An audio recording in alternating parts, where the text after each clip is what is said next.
Fox 6. Well, today's Ask the Doctor segment, something all of us probably have questions about. It's sleep disorder studies and problems you may have with that. Pulmonologist Michael Connolly here from Shelby Baptist Medical Center in Alabaster to take your calls. Here's that number, 741-9272 to Ask the Doctor.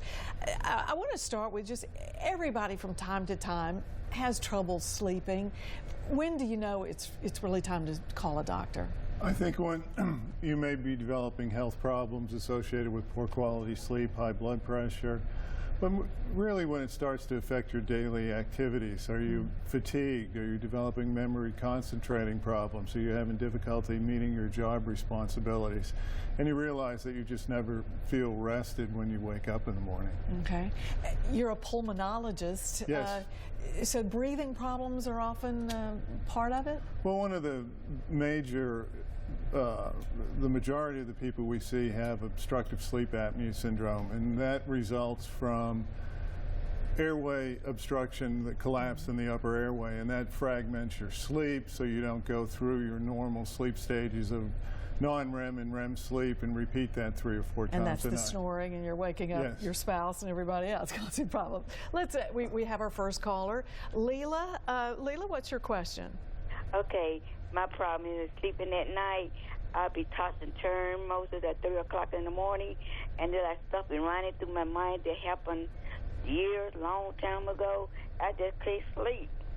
And now the question is, why if that isn't anything that I can do for that? Well, I think it depends on what's causing the disruption in your sleep. It sounds somewhat like there's some anxiety at place. But if you're somebody who's snoring a lot or wake up choking, gasping, then you're someone that may want to be evaluated for sleep apnea, where you're stopping breathing in your sleep.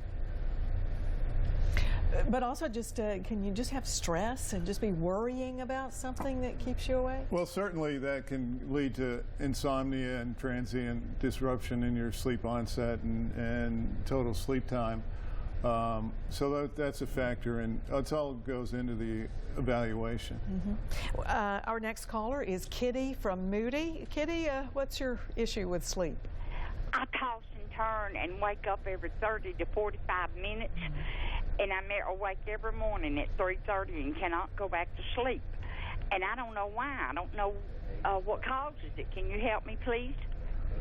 Again, are you snoring? Yes. Okay.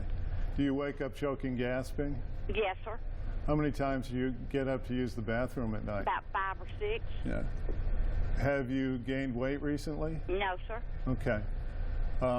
The fact that you snore, toss and turn, wake up choking, get up frequently to go to the bathroom, it's a high likelihood that you're having sleep apnea, where you're stopping breathing in your sleep, and you're not aware of it, but that's the reason why your sleep is disrupted.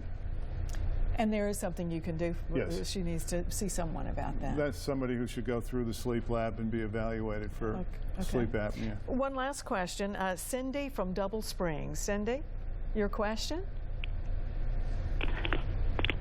Cindy, have we still got you? Cindy in Double Springs? I'm afraid we've lost her, but again, if you have these kind of issues, you need to call a doctor and go in and be evaluated, right? Yes. All right. Dr. Michael Connolly, thanks for being with us. We appreciate you being here. Mickey? Hey, we've got some